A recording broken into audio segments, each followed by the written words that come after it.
Hello दोस्तों, स्वागत है आपके अपने इस YouTube चैनल सुहाना टेक्स में। तो फ्रेंड्स, आज से हम लोग स्टार्ट कर रहे हैं KYP। तो दोस्तों, हम बता देंगे KYP क्या होता है। अगर जो बच्चे इस कोर्स को करना चाह रहे हैं तो पहले इसके बारे में उन लोगों को पता होना चाहिए कि इस कोर्स को करने से उनको क्या क्या बेनिफिट्स होने वाला है और क्या क्या इसमें फैसिलिटीज मिलता है और क्या इसमें सिखाया जाता है। ये है आपका KYP जो है कौशल युवा प्रोग्राम। इसमें 3 कोर्स होते हैं। इस KYP में दोस्तों कितने कोर्स होते हैं? 3 कोर्स होते हैं और तीनों कोर्स के नाम बताएं। सबसे पहले यहाँ पे लिख लीजिए KYP में 3 कोर्स आपके आते हैं। BSCIT और एक है BSCLS और एक है BSCSS। ये तीनों कोर्स आपको इस KYP कोर्स में सिखाए जाते हैं। तो सबसे पहले बात करें BSCIT। तो दोस्तों, BSCIT का फुल फॉर्म होता है बिहार स्टेट सर्टिफिकेट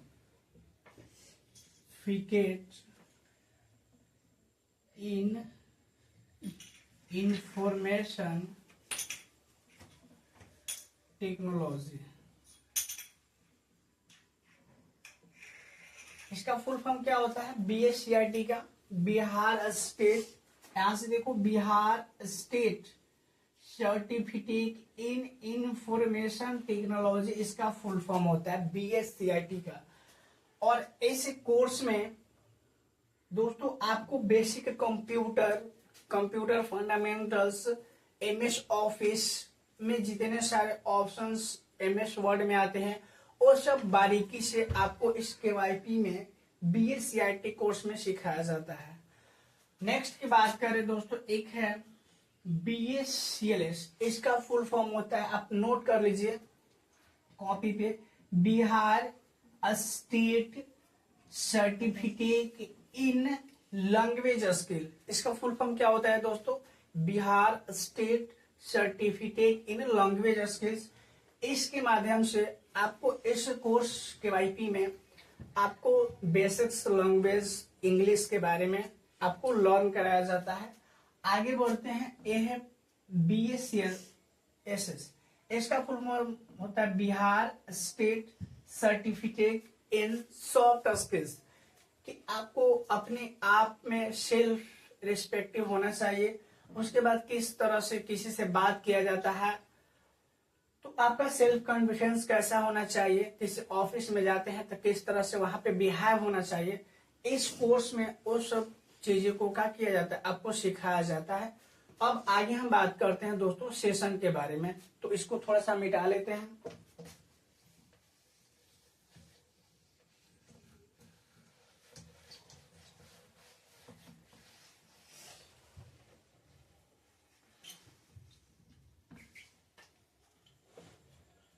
KYP दोस्तों, KYP में जो आपका सेशंस होता है BSCIT, इसमें सेशन की बात करें तो इसमें 60 सेशन होता है। और एक है आपका BSCLS, और इसमें हम सेशन की बात करें तो इसमें 40 सेशन होता है।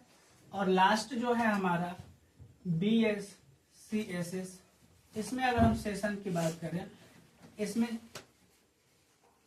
20 सेशन है। तो दोस्तों, अगर KYP में पूरा सेशन टोटल कितना होता है? 60, 40 और 20, इन तीनों को जोड़ देंगे तो टोटल हमारा KYP का सेशन होता है।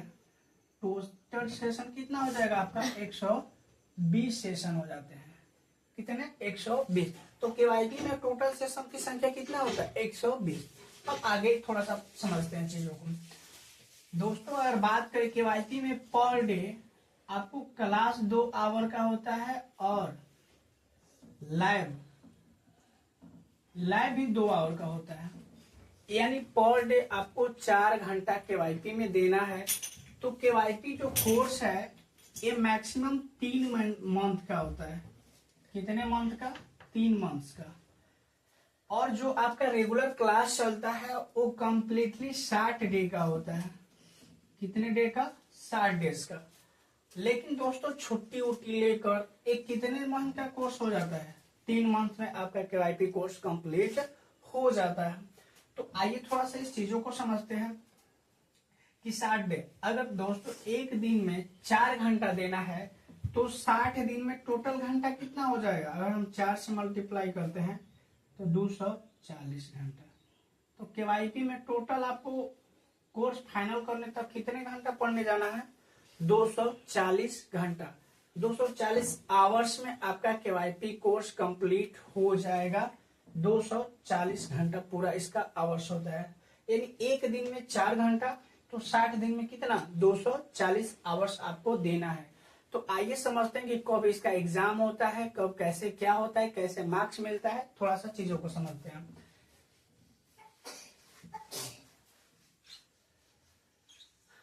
आगे दोस्तों, अगर आपको केवाईपी में एग्जाम के लिए एलिजिबल होना है तो कम से कम आपका BA-CIT में सेशन की बात करें 48 होना चाहिए। अगर आप 60 सेशन ना कर पाए तो कम से कम 48 CIT में आपका क्लास करना होना अनिवार्य है। उस तरह से BA-CLS में बात करें तो 40 में से 32 और BA-CSS में 16, इतना आपका क्लास या सेशन रहना चाहिए, तब जाकर आप एग्जाम, केवाईपी का एग्जाम होता है फ्रेंड्स, तो वो आप एग्जाम को दे सकते हैं। जैसे मान लीजिए फिलहाल अगर किसी को केवाईपी का सर्टिफिकेट चाहिए तो कम से कम उसको केवाईपी कोर्स में CIT में 48 करना होगा, यहाँ पे CLS में उसको 32 करना होगा और CSS में 16 करना होगा। अगर इतना कर लेंगे तब आपका एग्जाम हो पाएगा। अगर इसमें एक भी कोर्स में एक भी कम रहा तो आप एग्जाम में एलिजिबल नहीं हो सकते हैं, आपको एग्जाम से डिस्क्वालीफाई कर दिया जाएगा। इसलिए इतना सेशन आपका होना का है, अनिवार्य है कि इतना आपको करना है।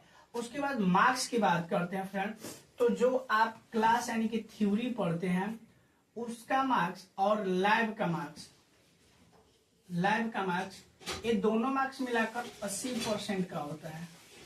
क्लास और लैब का मार्क्स मिलाकर कितना होता है? 80, यानी इसमें भी 80% और इसमें भी आपका 80% और इसमें भी आपका 80%। ये मार्क्स होता है। मार्क्स जो आपका फाइनल एग्जाम होता है, फाइनल एग्जाम वो आपका होता है 20% का। इसी में दोस्तों आप फेल भी आ सकते हैं और पास भी आ सकते हैं।